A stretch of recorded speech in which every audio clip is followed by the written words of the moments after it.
આજથી આ વારો ચાલુ થાય છે સૌરાષ્ટ્રનું બોટાદ, ભાવનગર, અમરેલી, ગીર સોમનાથ, જુનાગઢ અને રાજકોટના અમુક વિસ્તારો, પોરબંદર, જામનગરના અમુક વિસ્તારો છે. આ સૌરાષ્ટ્રના તમામ વિસ્તારોની અંદર આવનારા 3 દિવસ સુધી મેઘ તાંડવ જોવા મળે તેવી શક્યતાઓ છે. સૌરાષ્ટ્રના જે દરિયાકાંઠા તેને પૂરેપૂરું મોઇસ્ચર મળી રહ્યું છે. આ પરિસ્થિતિને કારણે સૌરાષ્ટ્રની અંદર 3 દિવસ સુધી અતિ ભારે વરસાદની શક્યતાઓ છે. અત્યાર સુધી જેટલા વરસાદો પડ્યા એટલે કે જેટલી તીવ્રતા વરસાદની હતી એ તીવ્રતામાં થોડોક ઘટાડો રહેશે, છતાં પણ દક્ષિણ ગુજરાતની અંદર પણ હજુ આવનારા 3-4 દિવસ સુધી વરસાદો પડવાના છે. અમદાવાદ, ગાંધીનગર હોય અથવા તો જે વિરમગામના વિસ્તારો છે તેમાં સામાન્ય વરસાદ અને 1-2 સ્પેલ છે ભારે જોવા મળશે. બાકી આ વિસ્તારોમાં સામાન્ય વરસાદ જોવા મળશે. તેમાં સૌરાષ્ટ્ર છે એના ઉપર થોડોક વધારે ખતરો છે. સૌરાષ્ટ્રની અંદર અનેક જગ્યાએ 5 થી લઈને 7 ઇંચ અને આઇસોલેટેડ એરિયાની અંદર 10 ઇંચ સુધીના વરસાદો પડવાની સંભાવનાઓ દેખાઈ રહી છે. 27, 28 અને 29 આ જે દિવસો છે આની અંદર અતિ ભારે વરસાદો છે એ પણ જોવા મળી તેવી શક્યતાઓ હાલ અમે માની રહ્યા છે. સૌરાષ્ટ્રની અંદર અતિ તીવ્રતા સાથે વરસાદ પડશે, જેના મેં જિલ્લા વાઇઝ આપણે નામ પણ જણાવ્યા છે.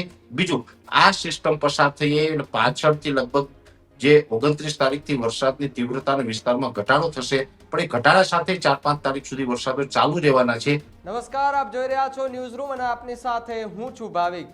મારી બાજુમાં સ્ક્રીન પર તમને હવામાન નિષ્ણાંત પરેશ ગોસ્વામી દેખાઈ રહ્યા છે. સીધી એમની સાથે જ આજે ચર્ચા કરવી છે. પરેશભાઈ, સ્વાગત છે ન્યૂઝ રૂમ પર આપનું. પહેલા તો જી નમસ્કાર. પરેશભાઈ, આજે 2 મુદ્દાને લઈને વાત કરવી છે. બીજો મુદ્દો થોડી વાર પછી કહીએ, પણ પહેલા હવામાન વિશેની વાત કરવી છે. રાજ્યમાં ખૂબ સારો વરસાદ વરસી રહ્યો છે ને હવે નેતૃત્વનું જે ચોમાસાની વાત તમે કરતા હતા, તમે જે આગાહી કરતા હતા એ પ્રમાણે વરસાદ જોવા મળી રહ્યો છે. સૌરાષ્ટ્રની સાથે સાથે દક્ષિણ અને ઉત્તર ગુજરાતમાં પણ ભારે વરસાદ જોવા મળી રહ્યો છે. ઠેર ઠેર પાણી ભરાય છે. આગામી દિવસોમાં કયા પ્રકારનો વરસાદ અને કયા વિસ્તાર એવા કે જ્યાં જળબંબાકાર જેવી સ્થિતિ સર્જાશે? ભાવિકભાઈ, ખાસ કરીને જોવા જઈએ તો છેલ્લા લગભગ 5-6 દિવસથી એટલે કે 21 તારીખથી આ વરસાદનો રાઉન્ડ ચાલુ થયો છે. આમ તો આ ગુજરાતની અંદર જે નૈઋત્યનું ચોમાસું 16 તારીખે આવ્યું એટલે 16 થી 20 તારીખમાં પ્રથમ રાઉન્ડ હતો અને અત્યારે નૈઋત્યનો ચોમાસાનો 21 તારીખથી બીજો રાઉન્ડ ચાલુ થયો છે. કેમ કે બંને વરસાદની સિસ્ટમો અલગ અલગ છે, એટલા માટે આપણે આને બીજો રાઉન્ડ ગણવો પડે છે.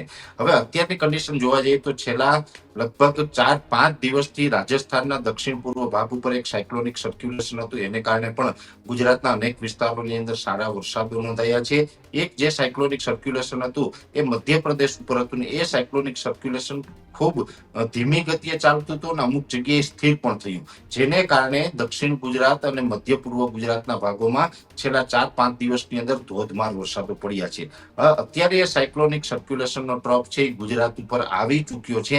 એટલે આજે 26 તારીખથી જ રાજ્યના અનેક વિસ્તારોની અંદર વરસાદની તીવ્રતામાં વધારો થયો છે અને આ વરસાદની તીવ્રતા છે એ આવનારા 3 દિવસ સુધી આપણા ગુજરાતના અલગ અલગ વિસ્તારોમાં જોવા મળે તેવી શક્યતાઓ છે. એટલે સૌ પ્રથમ તો ચેતવણીના ભાગરૂપે કહીએ તો ચેતવણીના ભાગરૂપે અને એલર્ટ આપી શકીએ તો એલર્ટ, જે ગણો તે.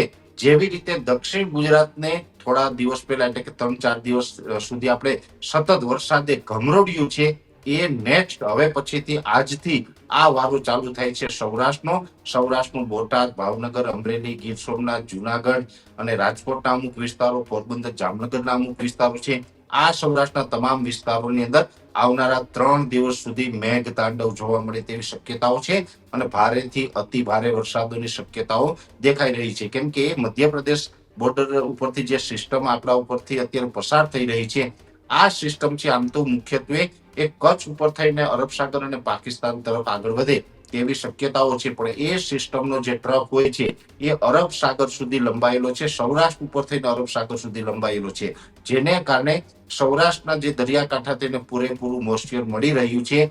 આ પરિસ્થિતિને કારણે સૌરાષ્ટ્રની અંદર 3 દિવસ સુધી અતિ ભારે વરસાદની શક્યતાઓ છે. સૌરાષ્ટ્રમાં વરસાદની શક્યતાઓ છે, એની સાથે સાથે દક્ષિણ ગુજરાતમાં પણ વરસાદની શક્યતાઓ છે. જોકે દક્ષિણ ગુજરાતની અંદર અત્યાર સુધી જેટલા વરસાદો પડ્યા એટલે કે જેટલી તીવ્રતા વરસાદની હતી એ તીવ્રતામાં થોડોક ઘટાડો રહેશે, છતાં પણ દક્ષિણ ગુજરાતની અંદર પણ હજુ આવનારા 3-4 દિવસ સુધી વરસાદો પડવાના છે. એ સાથે જે આપણે ઉત્તર ગુજરાતના ભાગો હોય જેમાં વાવ, થરાદ, બનાસકાંઠા હોય, સાબરકાંઠાના ભાગો છે, પાટણ મહેસાણાના ભાગો છે, એ તમામ વિસ્તારોમાં પણ એકંદરે મધ્યમથી સારા વરસાદો છે એ વરસી શકે છે. એટલે કે 2 થી લઈને 4 ઇંચ સુધીના વરસાદો છે એ ત્યાં પડી શકે છે. અમદાવાદ, ગાંધીનગર હોય અથવા તો જે વિરમગામના વિસ્તારો છે તેમાં સામાન્ય વરસાદ અને એક બે સ્પેલ છે એ ભારે જોવા મળશે. બાકી આ વિસ્તારોમાં સામાન્ય વરસાદ જોવા મળશે. કચ્છ જિલ્લો છે, આમ તો કચ્છ જિલ્લાના દરિયાકાંઠાની અંદર છેલ્લા 4 દિવસથી સામાન્ય વરસાદ હતો, પણ હવે કચ્છ જિલ્લાની અંદર આજે રાત્રેથી અથવા તો આવતીકાલેથી કચ્છ જિલ્લાની અંદર સાર્વત્રિક વરસાદનો રાઉન્ડ ચાલુ થઈ રહ્યો છે અને ત્યાં પણ 28 અથવા તો 29 જૂન સુધી આ વરસાદનો રાઉન્ડ જોવા મળે તેવું એક અનુમાન છે. એટલે ઓલ ઓવર ગુજરાતની અંદર આ વરસાદો આમ તો જોવા મળશે, સાર્વત્રિક વરસાદો જોવા મળવાના છે. લગભગ ગુજરાતના 80% વિસ્તારોની અંદર આ વરસાદો પડવાના છે, પણ ખાસ કરીને હવે અતિ તીવ્રતા સાથે વરસાદો પડવાના છે. તેમાં સૌરાષ્ટ્ર છે એના ઉપર થોડોક વધારે ખતરો છે. સૌરાષ્ટ્રની અંદર અનેક જગ્યાએ 5 થી લઈને 7 ઇંચ અને આઇસોલેટેડ એરિયાની અંદર 10 ઇંચ સુધીના વરસાદો પડવાની સંભાવનાઓ દેખાઈ રહી છે. એટલે બધાએ સાવધાની રાખવી ને સાવચેતી રાખવી, કેમ કે હવે આ જે સિસ્ટમ છે એ આપણા ઉપરથી પસાર ન થઈ જાય ત્યાં સુધી ગુજરાતની અંદર આ વરસાદો ચાલુ રહેવાના છે. અને અત્યારે એવું લાગી રહ્યું છે કે 28 અથવા તો 29 જૂન સુધી આ વરસાદો છે એ કન્ટિન્યુ રહેશે. ત્યાર પછી વરસાદની તીવ્રતા અને વરસાદના વિસ્તારોમાં ઘટાડો થશે. 29 તારીખથી વરસાદો સંપૂર્ણ બંધ નહીં થાય. એટલે વરસાદની તીવ્રતા અને વરસાદના વિસ્તારો છે એમાં 29 તારીખથી રાહત મળશે. પણ ઓલ ઓવર જોવા જઈએ તો આ વરસાદનો રાઉન્ડ છે આમ તો 4-5 તારીખ સુધી ચાલવાનો છે. હવે આ 4-5 જુલાઈ સુધી જે વરસાદનો રાઉન્ડ ચાલવાનો છે તેની અંદર આજે 26 તારીખ, 27, 28 અને 29 આ જે દિવસો છે આની અંદર અતિ ભારે વરસાદો છે એ પણ જોવા મળે તેવી શક્યતાઓ હાલ અમે માની રહ્યા છીએ. પરેશભાઈ, એવું પણ માનવામાં આવે છે કે અષાઢી બીજ પછીનો જે વરસાદ હોય એ ભારે વરસાદ જોવા મળી શકે છે. અનેક એવા વિસ્તારો કે જે જળબંબાકારની સ્થિતિ પણ જોવા મળી શકે છે. તો આ વખતે અષાઢી બીજ પછી કે માની લઈએ કે 2 દિવસ અષાઢી બીજના 2 દિવસ માની લઈએ આપણે, તો ત્યાં પ્રકારનો કે કેવા પ્રકારનો વરસાદ કે કયા એવા વિસ્તારો ગુજરાતના પર્ટિક્યુલર કે સૌરાષ્ટ્ર કે જે દરિયાનો વિસ્તાર છે, દરિયાઈ પટ્ટીનો, બનાસકાંઠાને એ સાઈડ છે, પછી દક્ષિણ ગુજરાત છે, કચ્છનો જે વિસ્તાર છે, તો એવો કયો વિસ્તાર કે જે 2 દિવસ માટે ભારે એવી આગાહી આપવામાં આવી શકે? આમ તો અષાઢી બીજની તમે જે વાત કરો છો એટલે અષાઢ મહિનો ચાલુ થતો હોય છે, મોટા ભાગે આ સમયગાળા દરમિયાન જુલાઈ મહિનાની પણ શરૂઆત થતી હોય. અષાઢ અને જુલાઈ છે એમાં ચાલુ થવામાં 2, 3 કે 4 દિવસ આગળ પાછળ હોય છે, પણ નજીક આ દર વર્ષે બધું આવતું હોય છે. જૂન મહિનાની અંદર ગુજરાતની અંદર ચોમાસું બેસે એટલે 30 જૂન સુધીમાં ઓલ ઓવર ગુજરાતને ચોમાસું કવર કરી લેતું હોય અને જુલાઈ મહિનામાં પછી ચોમાસું છે એ વેગ પકડતું હોય. એટલે વધારે વરસાદો છે એ જુલાઈ મહિનામાં મોસ્ટ ઓફ દરેક વર્ષની અંદર આપણે જોવા મળતા હોય છે. એટલે જુલાઈ મહિનો અને અષાઢ મહિનો એ 2 મહિના એવા છે, ગુજરાતી પ્રમાણે અષાઢ કહીએ, અંગ્રેજી મહિના પ્રમાણે જુલાઈ કહીએ. આ સમયની અંદર વધારેમાં વધારે વરસાદ પડતા જ હોય છે. ચોમાસું છે ત્યારે વેગ પકડતું હોય છે અને હવે ધીમે ચોમાસું પણ વેગ પકડી રહ્યું છે. એટલે મેં આપને કીધું ઓલ ઓવર ગુજરાતમાં આમ તો વરસાદની સંભાવનાઓ છે, પણ તમે જે વિસ્તારોની વાત કરો છો એ મુજબ વિસ્તાર વાઇઝ વાત કરવા જાય જ્યાં અતિ તીવ્રતા સાથે કે જ્યાં મેઘ તાંડવ પણ જોવા મળી શકે એ વિસ્તારોમાં 2 સેન્ટરો હશે. એક તો દક્ષિણ ગુજરાતનો ભાગ અને બીજો હશે સૌરાષ્ટ્રનો ભાગ.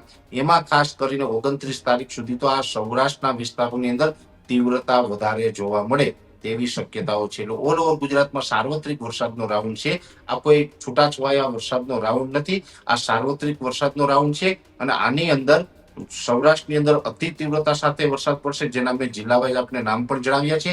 બીજું, આ સિસ્ટમ પસાર થઈ અને પાછળથી લગભગ જે 29 તારીખથી વરસાદની તીવ્રતા અને વિસ્તારમાં ઘટાડો થશે, પણ એ ઘટાડા સાથે 4-5 તારીખ સુધી વરસાદો ચાલુ રહેવાના છે. અને એ પૂર્ણ થતા ફરીથી પાછી બીજી પણ એક બંગાળની ખાડીની સિસ્ટમ છે એ ગુજરાતને અસર કરી શકે છે અને ગુજરાતમાં પાછા જુલાઈ મહિનામાં પણ કન્ટિન્યુ વરસાદો છે એ ચાલુ રહેશે. એટલે ઓલો જોવા જઈએ તો ગુજરાતની અંદર વરસાદો છે હવે કન્ટિન્યુ ચાલુ રહેવાના છે. સૂર્યપ્રકાશ હમણાં નીકળે તેવી કોઈ સંભાવનાઓ નથી, વરાપનો માહોલ નહીં જોવા મળે, કન્ટિન્યુ છે એ વરસાદો આપણે હવે ચાલુ રહેવાના છે. ભાવિકભાઈ. પરેશભાઈ, હવામાન નિષ્ણાંત તરીકે અને ખેડૂતો સાથે સતત તમે વાતો કરતા હોય, ચર્ચા કરતા હોય છે, ખેડૂતો એવી કઈ વાત કે જે આ વરસાદમાં ધ્યાન રાખવા જેવી અત્યારના સમયમાં? આમ તો ભાવિકભાઈ, ખેડૂતો અત્યારની પરિસ્થિતિ પ્રમાણે જોવા જઈએ તો કોઈ જ કામ પૂર્વ તૈયારીના ભાગરૂપે નથી કરી શકતા, કેમ કે કુદરતી આફત આવતી હોય. આ બધી વરસાદો આવે છે એ સારી બાબત છે, પણ અતિવૃષ્ટિ થાય એક પ્રકારની આફત ગણી શકાય. એટલે અતિ ભારે વરસાદો પડે તો આમાં આપણે ખેતી પાકોની અંદર આપણી રીતે કશું સાચવી નથી શકતા. ઉનાળો હોય, શિયાળો હોય ત્યારે વરસાદ આવવાનો હોય તો ઠીક છે કે ભાઈ જે આપણો ઘાસચારો કે જે કંઈ ખેડૂતોને જણસ સાચવવાની હોય તો સાચવી લે. હવે અત્યારે ઉભેલો પાક છે એમાં કશું જ નથી કરી શકતા. એમાં પણ સૌરાષ્ટ્રના અમુક વિસ્તાર તો નીચાણવાળા વિસ્તાર છે, દક્ષિણ ગુજરાતમાં પણ નીચાણવાળા વિસ્તાર છે. અતિ ભારે વરસાદો પડે તો ખેડૂતોના ખેતરો પણ ધોઈ નાખે છે. ઘણી બધી નુકસાની દર વર્ષે થતી હોય છે અને આ નુકસાની છે એ કુદરતી આફતને કારણે જે નુકસાની આવે છે એને ખેડૂત છે એ નજર સમક્ષ જોયા સિવાય બીજું કશું જ કરી શકતા નથી. અને આ નુકસાની દર વર્ષે આવતી જ હોય છે. એ જ પ્રકારની નુકસાની આ વર્ષે પણ જોવા મળી તેવી સંભાવનાઓ દેખાઈ રહી છે.